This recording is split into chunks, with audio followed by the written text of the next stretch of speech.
homicides in the city of North Charleston to the upcoming racial bias audit, I speak exclusively with North Charleston Police Chief Reggie Burgess for this edition of Quintin's Close-Ups. And if you haven't already, subscribe to my YouTube channel and like Quintin's Close-Ups on Facebook.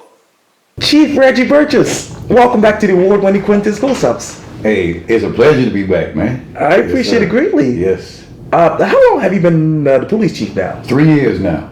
Yep, this week will make 3 years. What is the biggest difference between 3 years ago and right now when you think of yourself as a chief?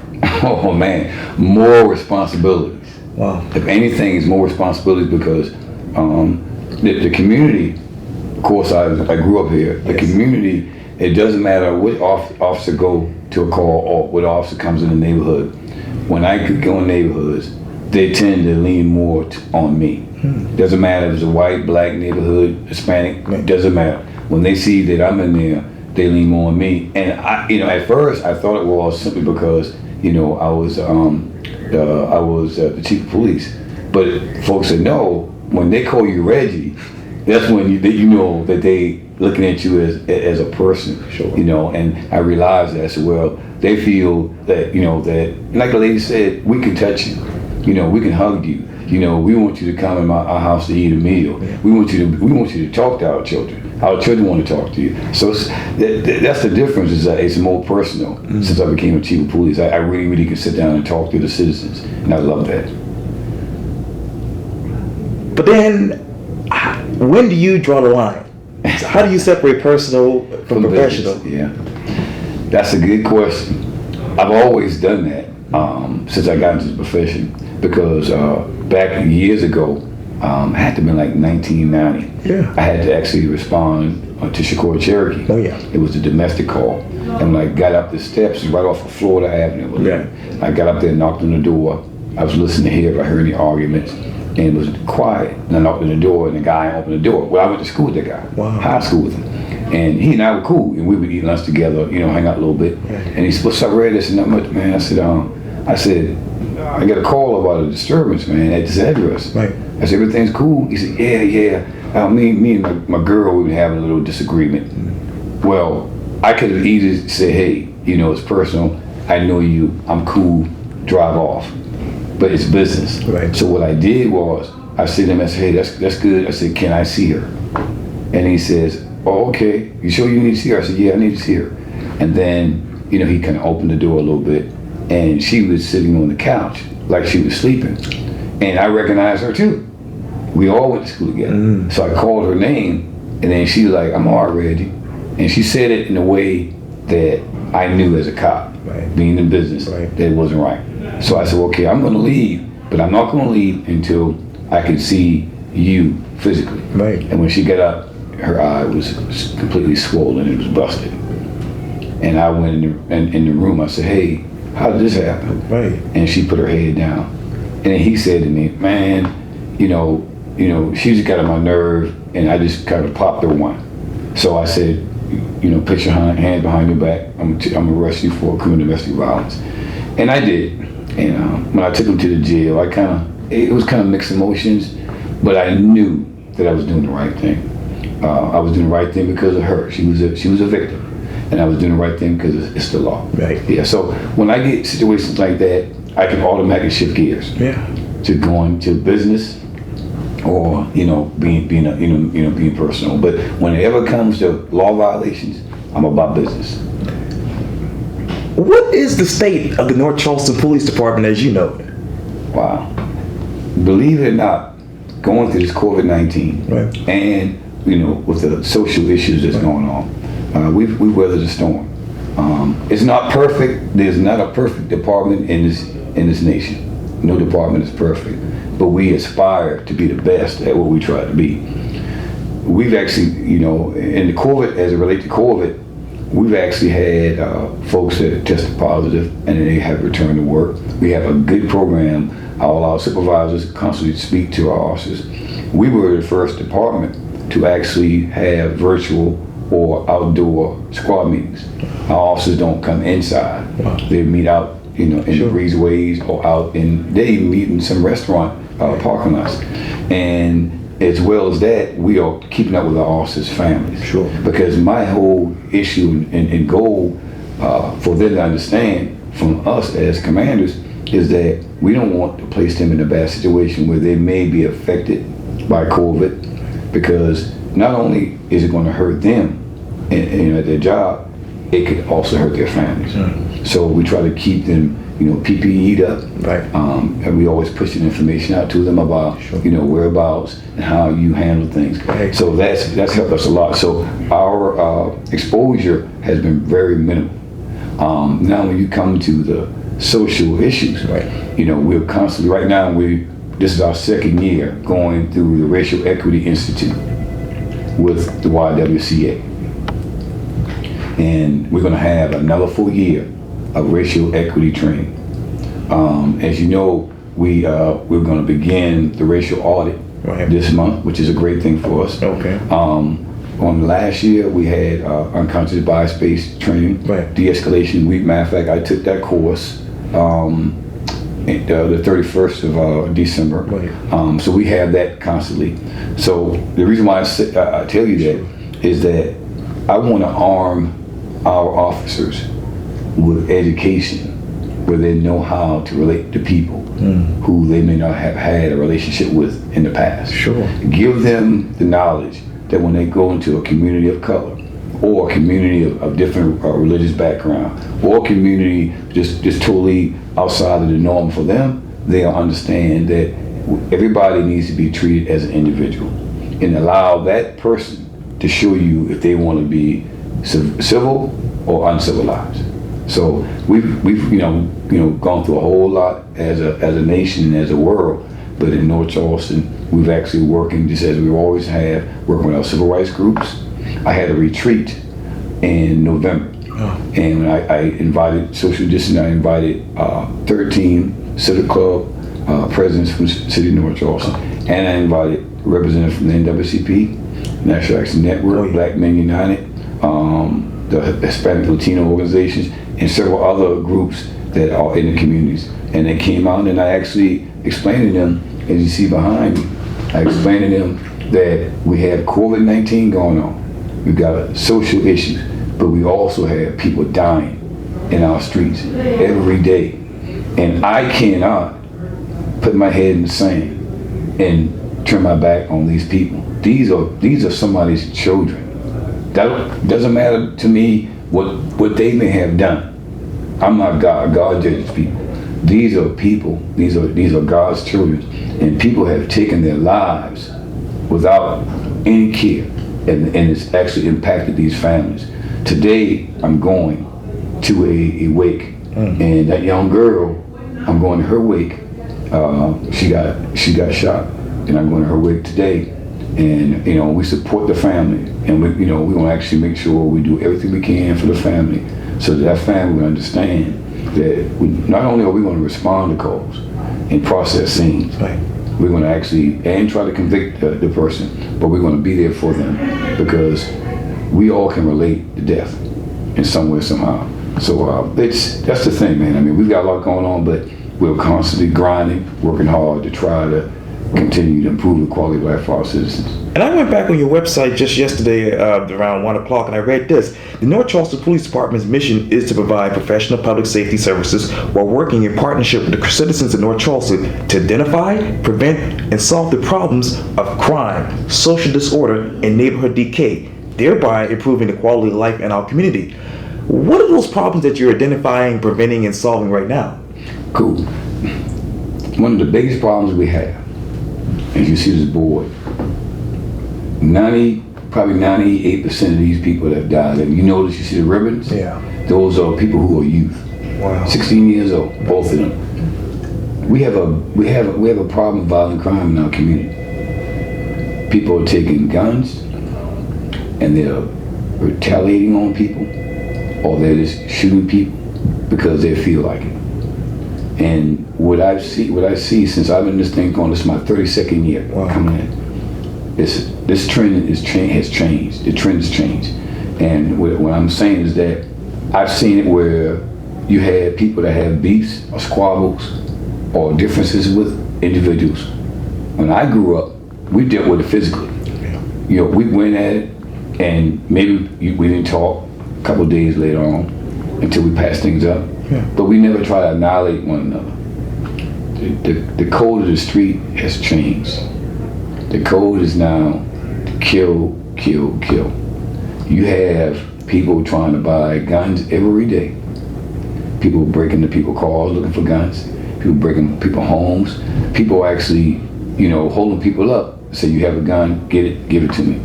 Because they want that gun. Wow. And guns kill people. Don't you know last year, Quintin, we had 23 homicides, I believe. And I actually went and checked all the suspects that we arrested. Right. That committed those 23 homicides. Don't you know not one of the suspects that we arrested for homicide carried a concealed weapons permit? Not one. So what I'm saying to you is that people who carry concealed weapons permits, they carry for safety. People who use weapons, especially guns, Right. they carry out their heinous acts. They don't care about having a concealed weapons permit because they want to carry a gun to harm people. People with concealed weapons only want to they do not want to be harmed. They don't want anybody harming them. Right. So they just have it just in case. Right. But people who don't have concealed weapons and they possess weapons illegally, Okay. they're going to use it illegally. That's the issue. The issue is the violence perpetrated in these communities. That's the issue for us right now. And this might be a redundant question, Chief, but what is the quality of life here in the city of North Charleston? Well, I would say as a long-time native, I believe that it's improving in the overall crime. When you look at some of our other crimes, all of them all have reduced. Burglaries and things of that nature, they have reduced themselves. But when you're talking about person-to-person crime, Right. it may be, we're down in homicides, you know, from 2020 and 2019, but still yet we still have people dying. One death to me is too much. What does the community need right now? Well, I'll be honest with you. Our agency, we are all in to work with our community. We not only are we working with them, we're socializing with them. Okay. We're going to any event they ask us to go. If you recall, we were the first agency to start the police parades. Right. We did it the same week as the pandemic, and we got an email from a parent that lives off of Park Circle, and the mother said, I think it was when the governor actually started working on shutting down the state. That same day, we got the email, and the email says, hey, went to our neighborhood resource officer. Right. Said, hey, if you have any time, my son was supposed to have a party this weekend, but we can't have the party because of the COVID-19. Right. So she said, if you have any time to stop by and just wave at my son, he loves police officers. So when I saw the email, I said, man, listen, I could imagine me being that age and my party was canceled. Yeah. And I said, man, listen, I'm going over there and say hi to him. And then next thing you know, when we start putting it out, all officers start going. And that created the police parades. And we have continued that Right. from here on out. I'll say this, man. I really believe, Quintin, that our situation in North Charleston, and every community in this nation has seen the violence Right. level increase.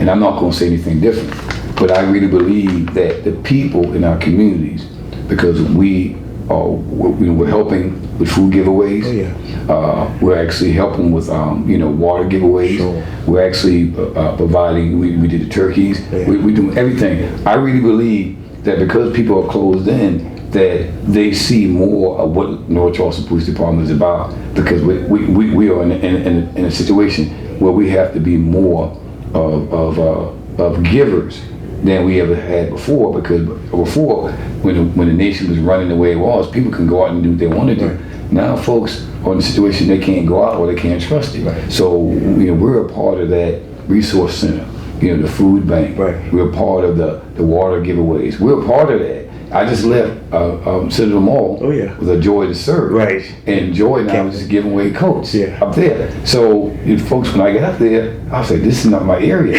So, but I want to help people wherever. When I got into Citadel Mall, people were coming up to me left and right. And it was like, Chief, you know, you always trying to do right by people.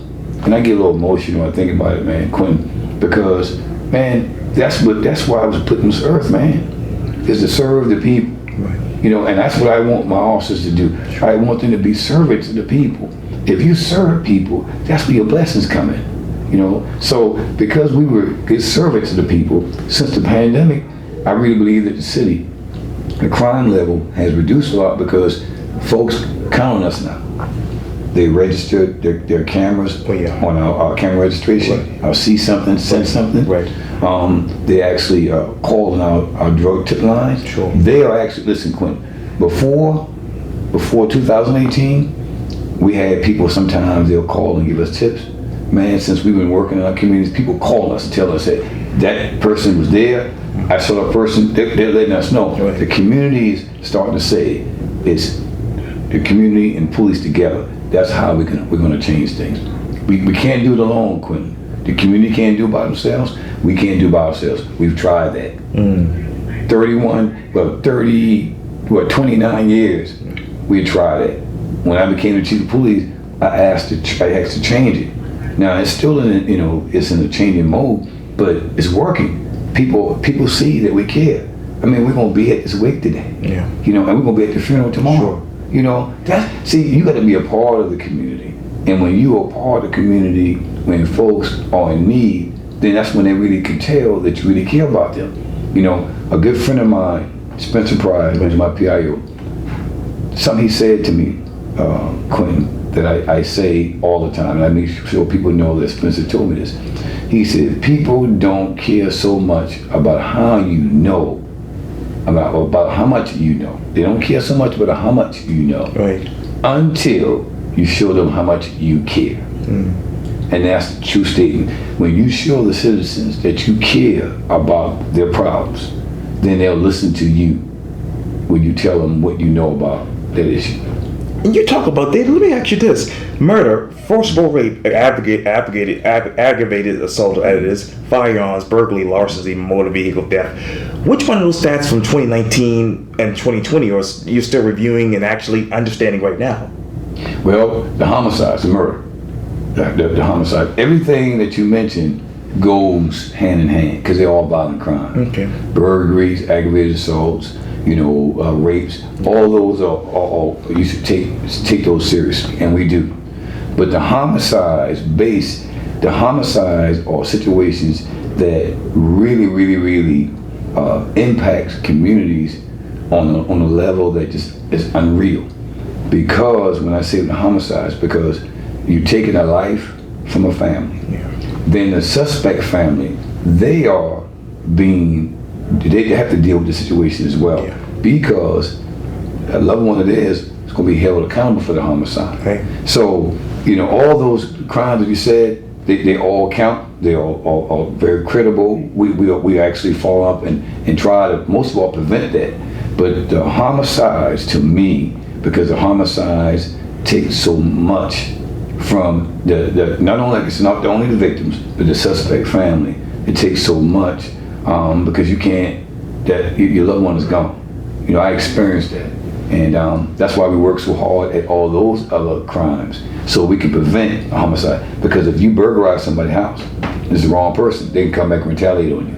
If you rape somebody's daughter, that could be a homicide. If you do aggravated assault, basically you're trying to harm and kill the person. So all those crimes can lead to homicide. So that's why we look at the highest of the crime and try to work ourselves back down so we can stop homicides by stopping aggravated assaults, by stopping rapes, by stopping burglaries. And we found out that if we did it that way, we can actually bring peace in our communities. But looking at it in a way where we understand that it impacts not only communities but families as well on both sides. Let me get back to the racial bias audit. There's a lot of questions I have to ask about this. Yeah, go ahead. How objective can CNA be when that particular company is overwhelmingly Caucasian, Chief? Well, to be honest with you, I didn't have anything to do with that of the makeup of the audit company. That company CNA performed the audit for City of Charleston. Right. Some of the civil rights groups and civil rights leaders had actually asked us to do an audit, and they had automatically said unanimously that we needed to let CNA perform the audit because they did it for the City of Charleston. You know, we knew the Police Foundation. Now, the Police Foundation was a group that did the audit when the Department of Justice came in after the Walter Scott, shooting. So they were the group that actually did one, but the soon-to-be former administration did not allow that report to be released, and that was 2017. Right. So I asked them, the Department of Justice, to come anyway to help work with us, bring us new and innovative ideas, bring us the best practices, and anything that we could do to improve, our quality of service to our community. Now, when we were sitting down with City Council, which the mayor made a 5-member team, along with myself, to actually bring before the people to make a selection. CNA, I said, well, man, CNA's done it before. They've been in this area. They understand in South Carolina, especially the Lower Country area.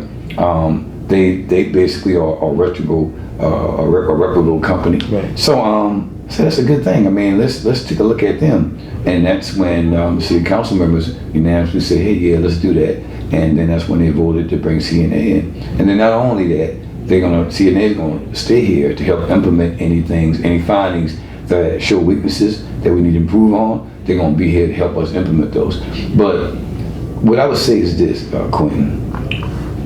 I'm black, and I've been black all my life.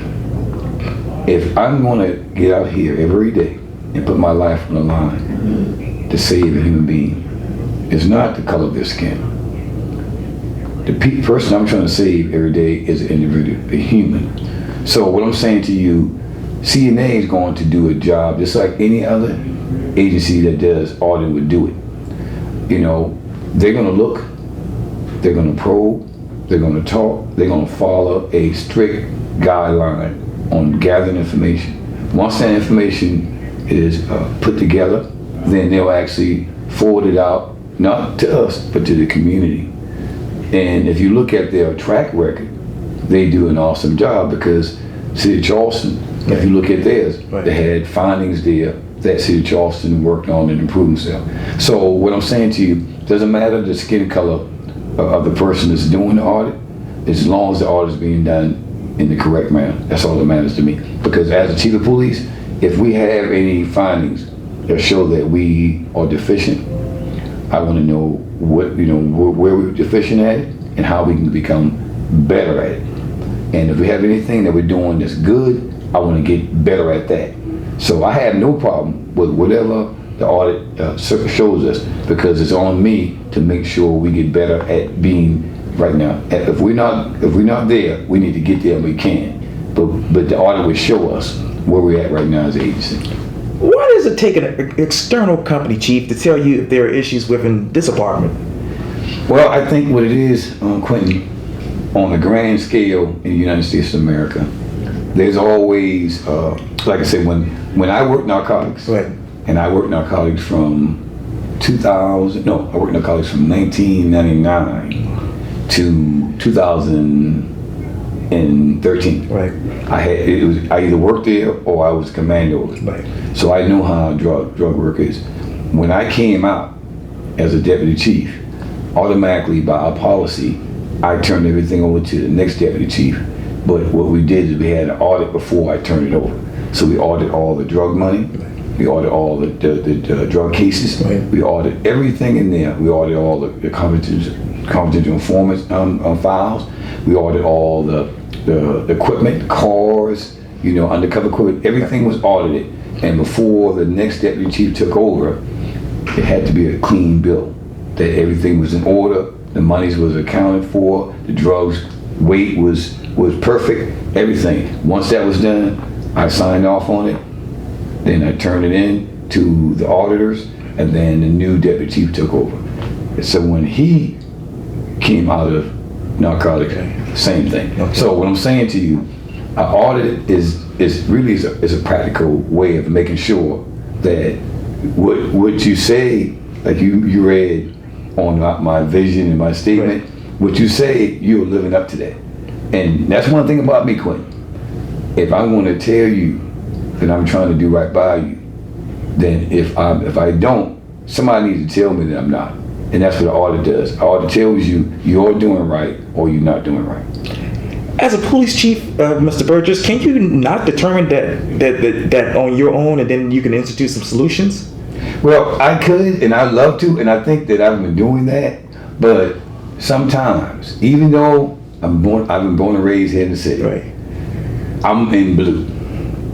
Sometimes I'm too blue for the black, and sometimes I'm too black for the blue. So in other words, what I'm saying to you, just because I'm black, that don't mean that the folks who want an audit, which is, most of the civil rights groups ask for audits in any state, in any area. That doesn't mean that they're gonna look at me as, okay, because you're here, that everything's fine. And I understand that. So yeah, I could have done it, but for the sanctity of all in our city, let's go ahead and let an outside entity come in and take a look at our department, and then lay it on the table and say, hey, this is what we have. Do you believe that parity hiring based on the demographics is good for the city? Well, I'll say this to you. Okay. Yeah, we would like to have as many African Americans for a populated city of this size. And we have a big population of Hispanics as well. Right. I would love to have as many as I can. I hire people that come here to be a cop on whoever comes in this door. But we are actually, and we have been for many, many years, looking to hire more minorities because they are less likely to put an application in for a police job. And that doesn't really have anything to do with law enforcement so much directly. It's not that they look at me and say, I don't want to be a cop. But in our African American communities, Quintin, how often has your father, your mother said, it's an honorable profession to be a cop? How often my mother, my father said that? We don't do that in the African American community. We'll tell you, okay, you can be a teacher, it's good to be a lawyer, a doctor, even the president. You know what I'm saying? I'm just keeping it real. But we as an African American community, we don't aspire to push our young men and women, or we don't ever try to give them a little bit of leadership advice to say, listen, you could make a difference in your community if you become a cop. They'll tell a young man or young lady, you can make a difference in your community if you join the military, but nobody in our communities on a natural basis, say that. When you go to Caucasian communities, you have a lot of those folks that say, hey, man, you should be a cop. So not only is it hard for me to recruit, because I have to break all those negative stereotypes, but it's hard for me to recruit because of generation, lockout.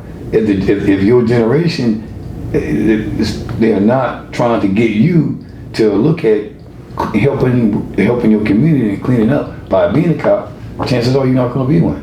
So I have to go out myself in our department and recruit, people of color to let them know that you can make a difference in your community if you stay here and work in your community by being in law enforcement. Yeah. Is there racism in this department? Now, if you say this, I'll say this. I worked here for 32 years. Yeah, I've seen, back in the day, and sometimes I've seen some things that I'll be like, yeah, I'm glad they got rid of that guy, or I'm glad they got rid of that girl. And I've seen it on both sides now. I've seen it in Caucasian and African Americans, and those folks are no longer here. You have people in all agencies.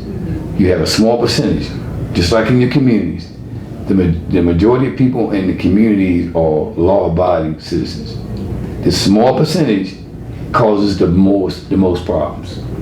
A small percentage causes the most problems in the community, and that is the same for any police agency. Okay. That's why you constantly working to provide training, looking to provide mentorship, leadership, so that you not only that you're trying to get them to stay focused on the task at hand, which is to be good servants, you will find out who do not care about working for people, and you'll find out if they have issues with individuals.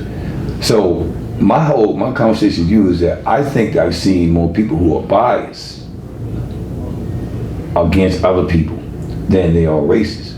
I think that I've seen more people biased because, I hate to say it, this nation in some ways can be biased about things in all different communities.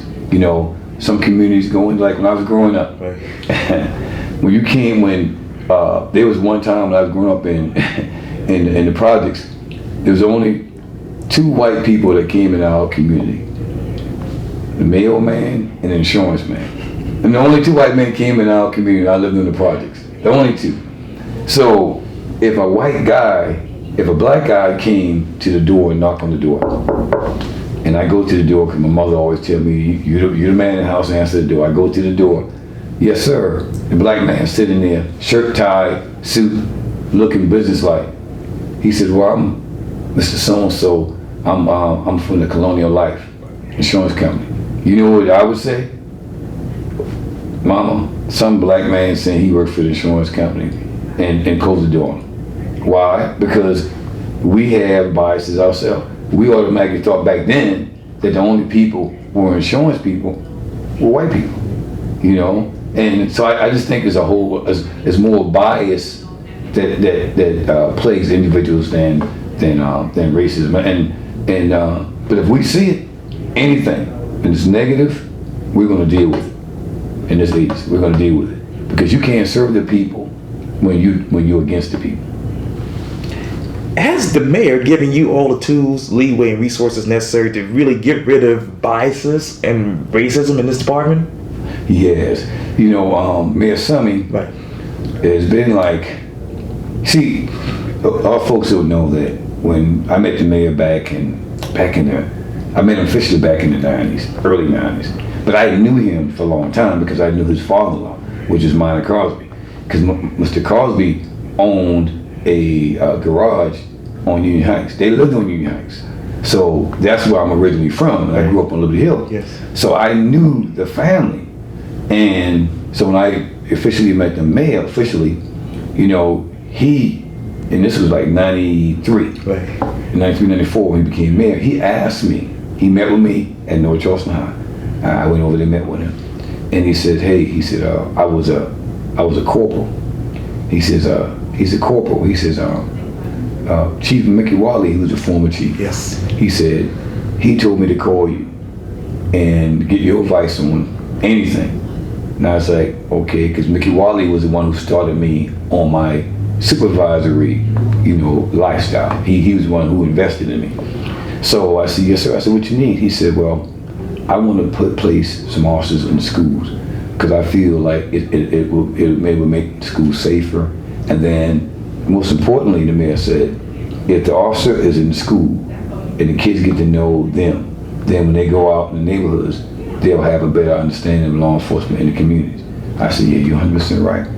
He says, I said, "So what schools are you looking at, sir?" He said, "I'm looking at North Charleston High, Right. Morningside Middle, and at the time was Norman C2, Right. which is military magnet." Sure. So I said, "Cool." He said, "Well, you have any names that you know that people that really would go in there and work to keep the kids safe and do some conflict resolution classes, some social behavior classes?" And I told him, I said, "Yes, sir." I said, "As a matter of fact, if you don't mind, could I be one of them?" And he said, "You want to do it?" I said, "Yeah, I want to go in North Charleston High." Because my high school was Barnes Wilson, Right. which is now North Charleston. Sure. So I said, "I want to go ahead." And he said, "You sure?" I said, "Yes, sir." So I told him with some other 2 people. So he placed all 3 of us in the schools.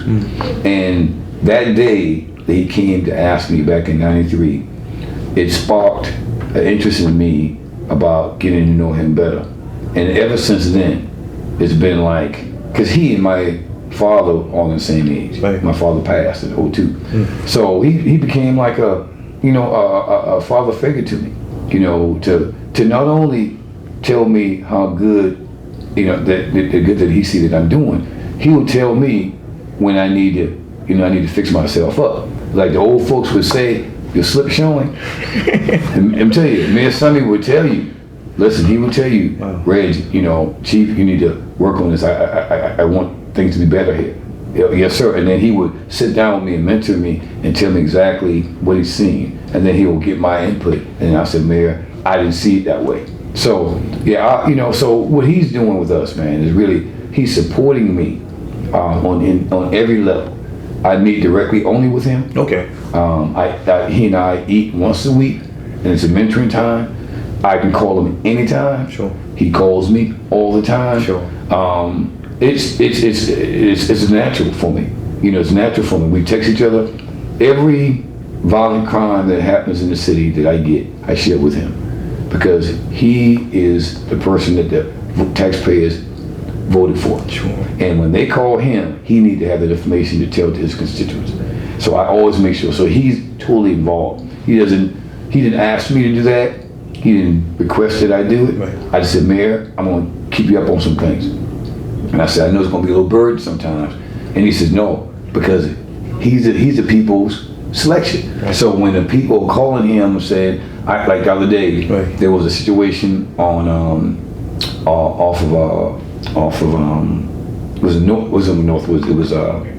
up in the Patriots Points area. Right. And he got information, but they were in Coosaw Creek. Right. Police, EMS. Well, that information was basically somebody that took sick. So we went out there. But to the people in the Coosaw Creek community, they thought there was something, violent. So the mayor just got the information from me because I shared it with him, right. and he was able to tell the folks, no, this is what's going on. Right. He gave them an address, and he told them exactly what was going on. So we have that good relationship, and it's a positive relationship, and it's helped me a whole lot. Now, did you express to the mayor that there is potentially bias and racism in this department? No, I never said that to him. Okay. Never said that to him, because I feel like I'm the department head. I'm the chief of police. This is, my responsibility. Sure. If there's an issue going on, then we have internal affairs that we look into. And if I need to go to the legal people, I need to go to legal people. The mayor allows me to run the department. And I have either my IA or investigate, right. And when there's time for termination or anything other than that, I go to my legals or the SLAE. If I have to terminate and charge that officer, then I go to both of them. So that's how it works. Yeah. Now, you talk about the potential biases within this department. Is it coming from the top down? No, what I'm saying when I say biases, everybody has biases. Okay. You have it, I have it. So what I'm saying is the racism thing when you mentioned earlier, our officers don't have it's not a racial thing. And if it is something there, then if we find it, we'll deal with it. But what I'm saying is everybody has biases in them, and because we have biases in us, sometimes when we go around people, we may be a little apprehensive to talk to them because we feel like they may look at us differently because we're cops. So until we break that ice, then we realize, okay, they want to communicate and talk to us just like anybody else, and now we're breaking that bias mentality. Bias is not a thing that racism is because you don't like a person for the skin color, or the religious background.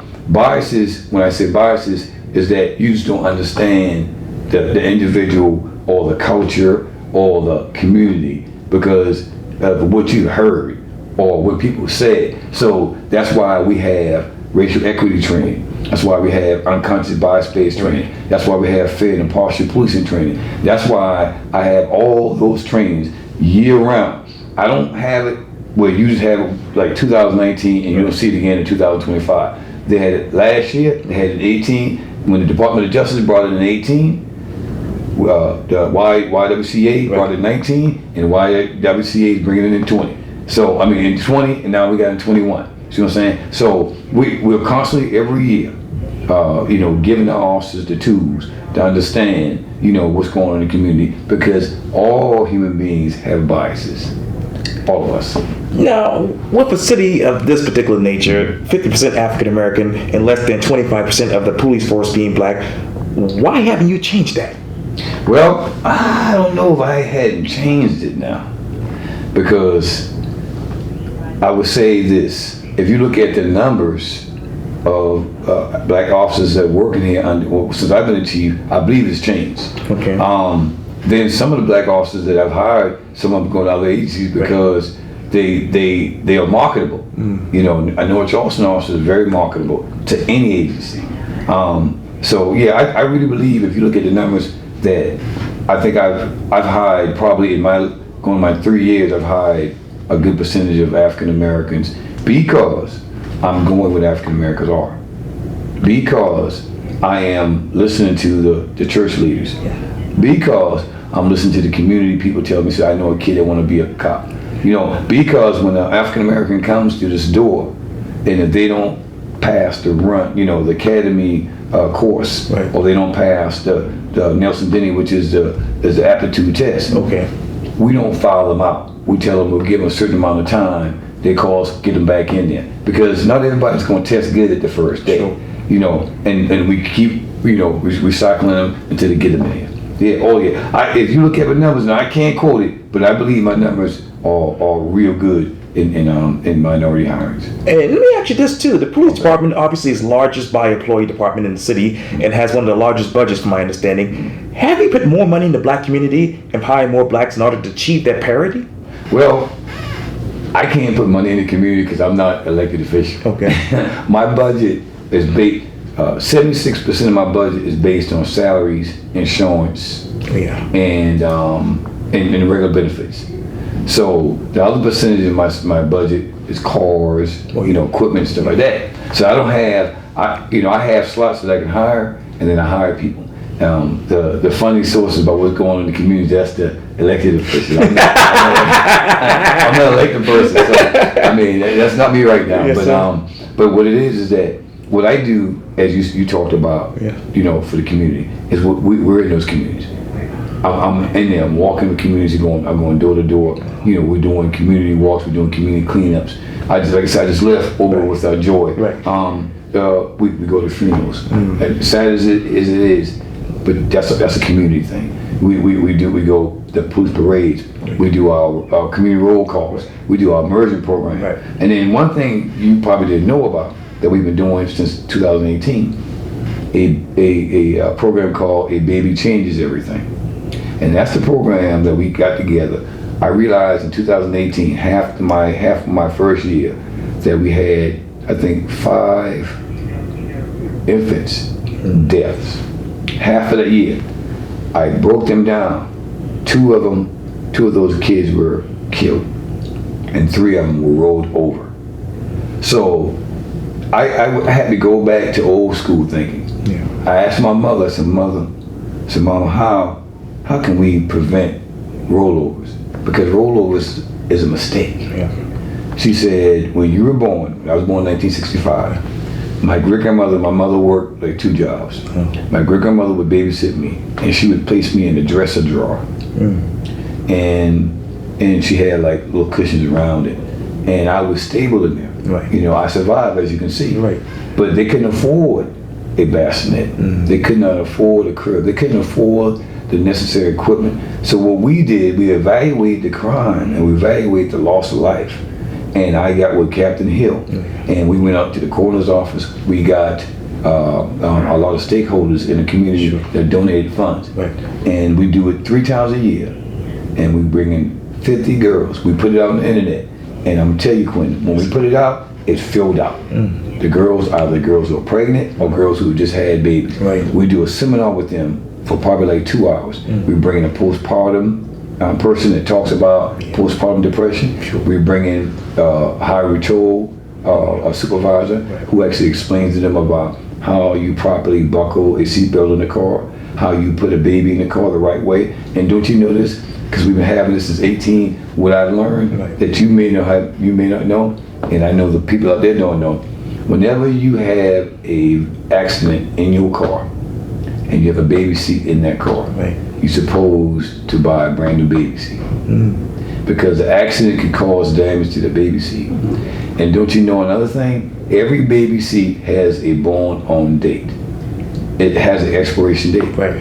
But we never think about it, do we? We don't. So we did that because you said the community. We did that. That's some of the things that we do in our community. You know about our CAP program, Right. Cup Athletic program. Right. It's off the chain. We just had a spelling bee upstairs. We had over 25 children. Wow. It was off the chain. Wow. We do our Black History Month. Yes, sir. Which is going to be done this month coming up. Right. And that is for all. So we do a lot of programs that we don't have a budget so much for. The mayor allows us to have a budget for the CAP. Sure. But some of the programs we don't, what we do, we rely on our stakeholders, our business leaders, and they donate money, and then we do our programs.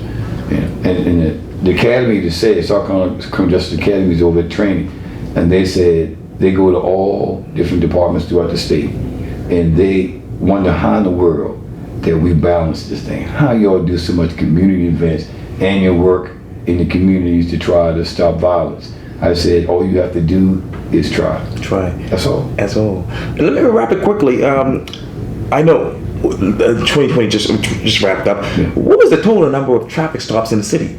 I couldn't tell you that. I can get that information for you, but I couldn't tell you that. I don't keep up on things like that. I keep up with that. Yes, sir. Yeah. And how much use of force was used last year within your department? I can't tell you that too, but we can get that information to you. Okay. Yeah. And maybe one more with that. How many body cameras were worn on officers last year? Everybody in the city of North Charleston Police Department, especially uniform, Yeah. in the uniform car, has a body-worn camera. As a matter of fact, our cameras are transitioning, as you can tell. You see the black cars we have? Right. Those are Chargers. So what we did was, we have Crown Vics, which is the older model.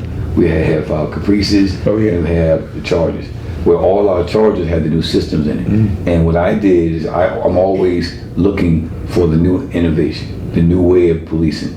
And I saw that there's a company that has a body-worn camera that whenever the in-car camera is married to the body-worn camera, when you walk out your car, the camera automatically turns on. You don't have to turn it on yourself, because Quintin, if you were with me and you were my partner, and we were riding someplace, and we see a young lady running out of the house, and she's holding her head, and the guy got a bat running after her, the first thing you're going to do, being a cop, you're going to jump out your car. Right. You wouldn't even be thinking about turning your camera on, which would help you with the case. So these new cameras, whenever you leave out that car, doesn't matter on emergency or what, it's going to turn on automatically. We don't have to turn it on. So that's some of the things that we do. So you talk about body-worn camera, all officers on the streets in uniform have body-worn cameras on their persons and in their cars. Wow. Yeah. How many complaints did this office receive from the average citizen? That's a good question. I can't answer that either. We get that from IA. Okay. And how many internal investigations were there in last year? Good question. I don't have that either, but we'll get it to you. Give it to you. Obviously, and I just saw her obviously earlier this week when she got sworn in, but it's Christian Graziano. She's the new Charleston County Sheriff. How exactly do you want to work with her? Oh, I'm all in. Why? Because she's a law enforcement official. I am too, and I work with the person before her. Yeah. And the same way, I'm all in to do whatever we need to do to bring safety and peace in our communities. And I spoke with her and congratulated her. We had a good conversation. And I know her, but not personally. I know her because we worked together through the years. And I told her, welcome aboard. And I told her, I said, you have a partner in North Charleston Police Department. And she knows that. And as a matter of fact, I believe that we're going to set up a meeting next week, she and I, just to kind of, because she's getting her feet wet right now. And I understand. I've been there. Right. I've been there. So, yeah, I think we're going to get a meeting set up next week where we can sit down and she can just kind of basically tell me some of the things that she's working on and some of the things that she may need us to help her on. So, And these homicides, what's your plan going forward to stop this? well, it's got to be community at a time. In other words, it's got to be a house at a time.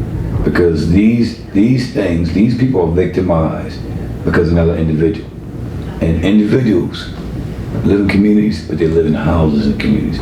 So we have to look at the makeup of homes.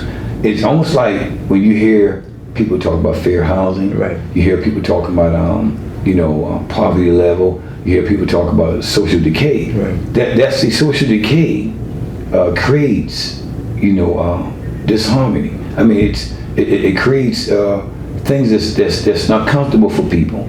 And when you're looking at a community, we tend to look at a community as it is, but we need to look at the homes.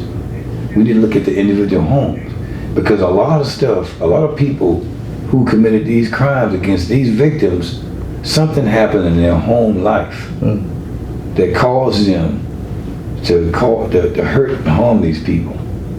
Something happened there. Something that they didn't listen to somebody. They didn't. First of all, they gave up on the Lord. That's my opinion. Or they just simply, like right now, if you know that you are on virtual and you out here in the streets, you can't be doing your homework virtually. You got to be grinding in those books so you can elevate yourself and get an education.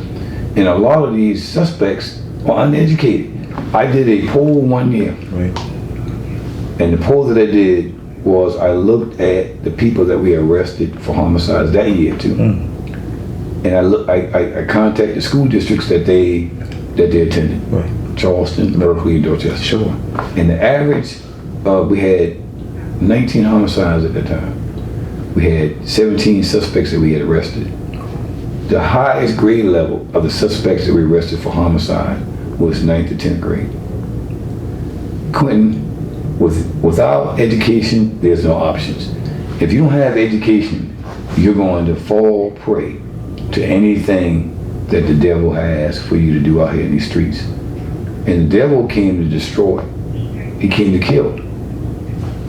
That's why we have people dying, because people have given up on trying to do the right things. So my answer to you is that we have to stay in the communities, but we need to be in the homes. We've got to get in the homes. Not only law enforcement, we got to work with DSS. We got to work with the school district. We got to work with the housing. Anybody that's willing to do the right thing. Anybody's willing to do the right thing to improve the quality of life and the conditions for our challenged neighborhoods. Let's do it. So I don't call, you will never get me to call a neighborhood a crime neighborhood. Never, because I grew up here. I knew most of these neighborhoods were vibrant. They just changed when social decay set in. And when social decay sets in, it's like you and I live in house 1, you live in house 3. There's another family living in house 2. Right. You're cutting your grass, making sure your kids go to the bus stop and go to school. I'm doing the same thing, trying to elevate their minds, Right. get them to see exactly how they can prosper by being educated, by having respect and manners, and trying to do the right thing. But in house number 2, the parents there don't even care if the kids go to school. They don't care about their yard. They don't care about the home or nothing. Either your kids and my kids are going to elevate themselves to a level where they are going in the right direction and becoming, productive citizens, or they're going to look at the kids living in house number 2 and say, well, he's not doing anything. They don't have to go to school. Why should I? And then that's when things are broken. So that's why I believe that the police departments, the governments of the cities and counties, school districts, all of us who are people who are supposed to be about quality of life, we got to look at the homes. We got the communities, yeah, but we have to deal with the individual homes in the communities, because that's what I see. I see the issues coming from the houses. That's what it's coming from. It's like you can go on one street and people are doing good in neighborhoods that's called challenge, but you got that one house that you can look at the CAD notes, which comes from dispatching, and see how often we've responded out there. And our officers, when they go ahead to get ready to respond, right, the dispatcher said, hey, they'll give them historical.